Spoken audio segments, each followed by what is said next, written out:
दूसर खुशखबरी सुना। हाँ बोल। बहुत जल्दी हम और श्रद्धा शादी के अटूट बंधन में बन जाए।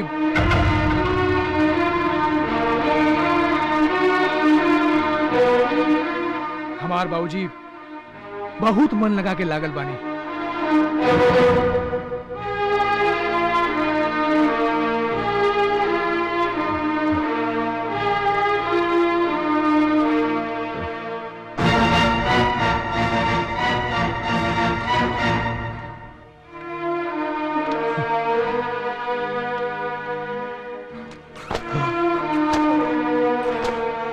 धर्म, ए धर्म,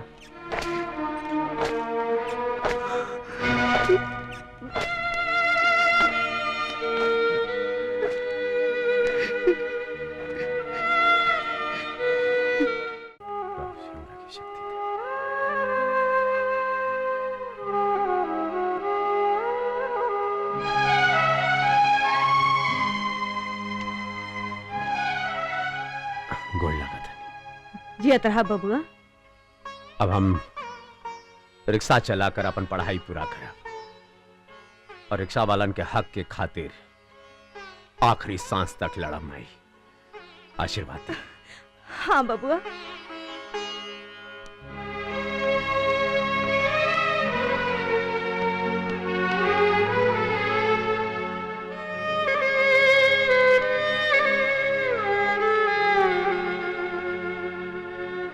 भैया भैया रुका ना। का रे? आज तोहर नया रोजी रोटी के पहला दिन बा। भगवान तोहर हर सपना पूरा करी है।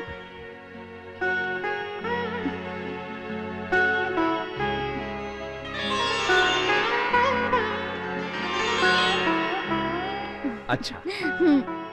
हर हर महादेव।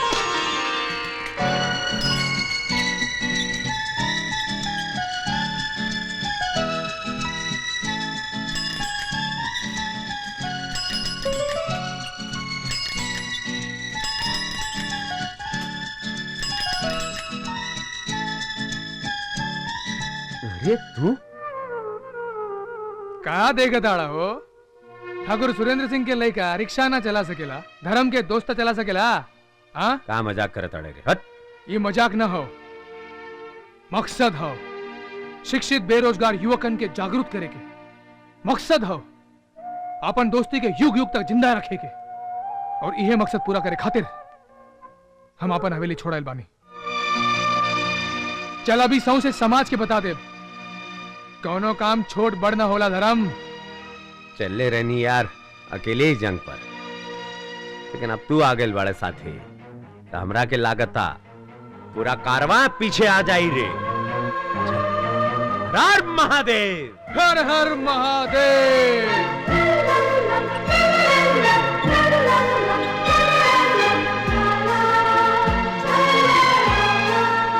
मेहनत ईमानदारी का कोई काम छोटा नहीं होता। इंसान जात पात से नहीं, कर्म शिक्षा और सिद्धांत से बड़ा होता है। हाँ तो प्रेम से बोला हर हर महादेव।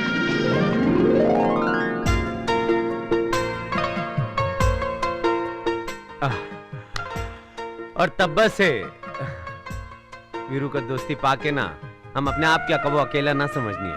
हाँ और अब कबो अपने आप के अकेला महसूस भी ना करी हा। काहे से अब वीर के साथ साथ श्रद्धा भी धर्म से जुड़ गई बिया। अच्छा पूछबा ना हम भगवान से का मांगनी हा? का मंगलू? हम भगवान से पति के रूप में तोहरा के मंगनी हा। और अब तोहरा से जन्म जन्म के साथ मांगतानी। अच्छा चला अब जैसे चलल जाई, सांझ हो जाई नाता। चला चला। जय हो मां। चल।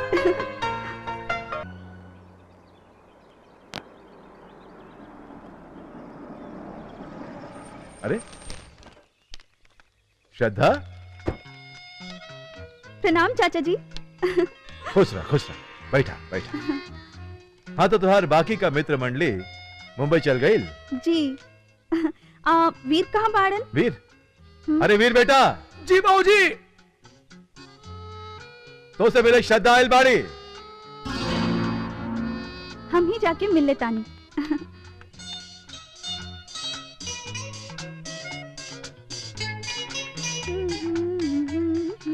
अरे श्रद्धा, तू यहाँ हाँ, खास बात बाका? खास ही समझ।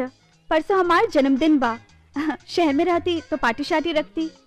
यहाँ तो बाबूजी सत्यनारायण जी की पूजा और भोज रखले बाड़न। ओही का न्योता देवे आयल बानी। ओ धर्म तो आ रहल बानी, रउआ के भी आवे के बा। हाँ, ऑफ कोर्स। बोलिया जिन। अरे ना ना, चाचा जी हम सब सुन ले बानी।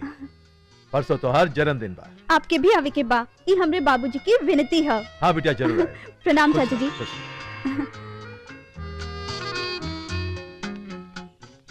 कितना सुशील लाइक की हो और ये हमरे घर की बहू बन जाए तो एगो बेटी की कमी भी पूरी हो जाए।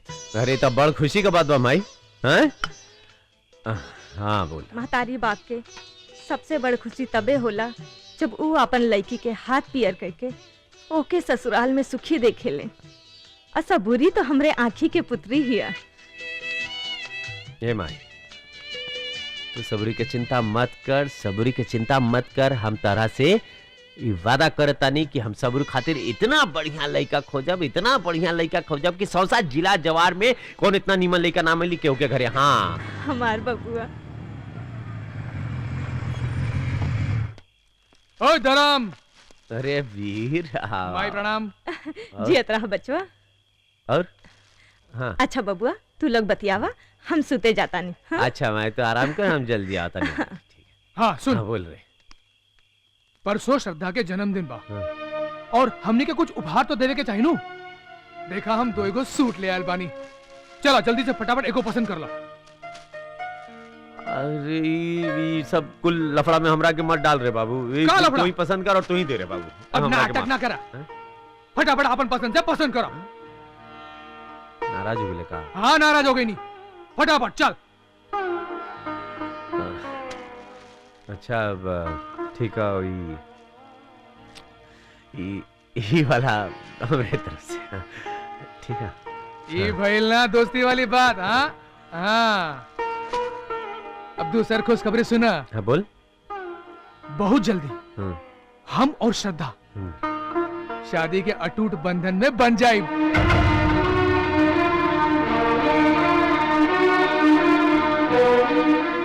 हमार बाबूजी बहुत मन लगा के लागल बानी।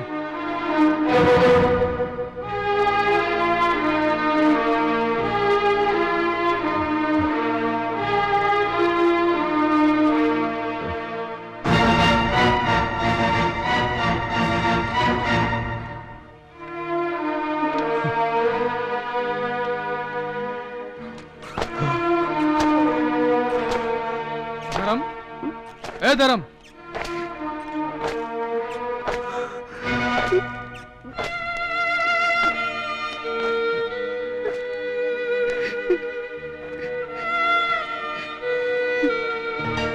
ए धर्म,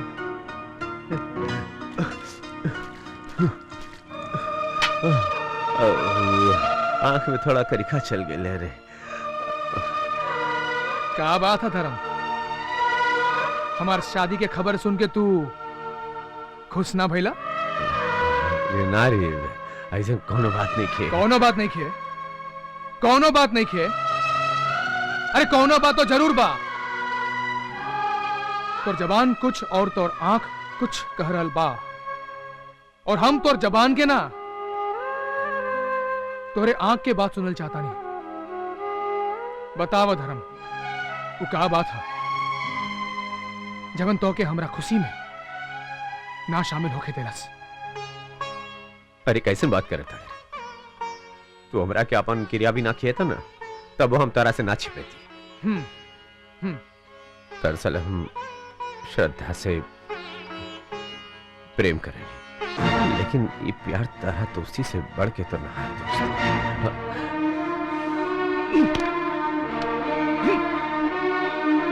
ई बात है, ई बात है।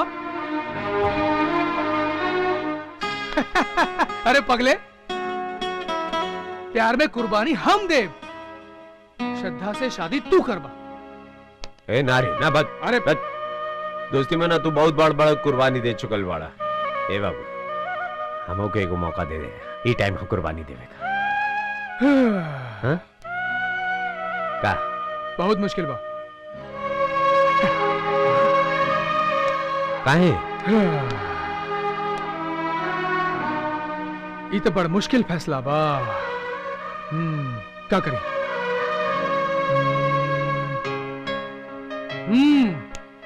आइडिया। ए धर्म, देखा धर्म,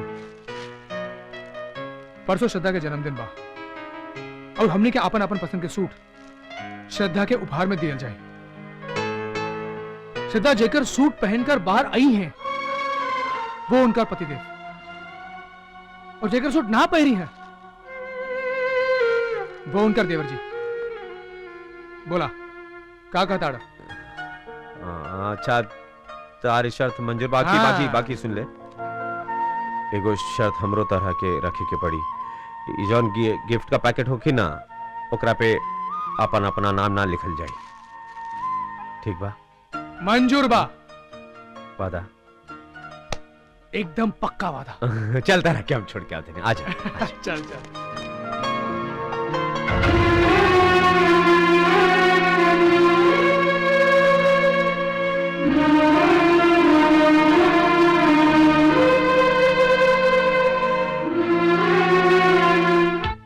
डिक्की में रख दो। जी मालकिन।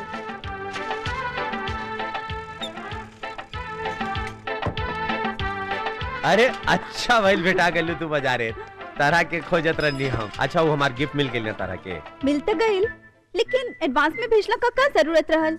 अरे कोनो को भेज देनी एडवांस में, ओकरा में का भइल? कोनो जलेबी थोड़ी रहे कि कोनो बासी हो जाई हो।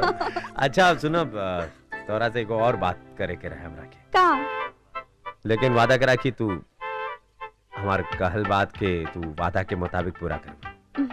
रउआ कैसन बात करे तानी? हम और राउर बात न माने?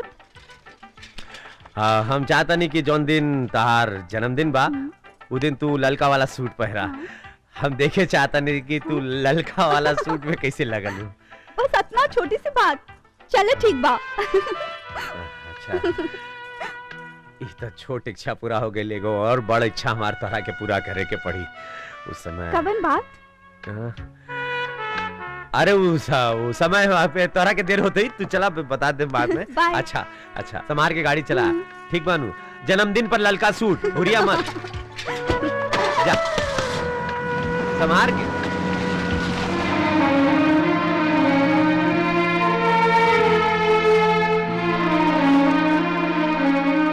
धर्म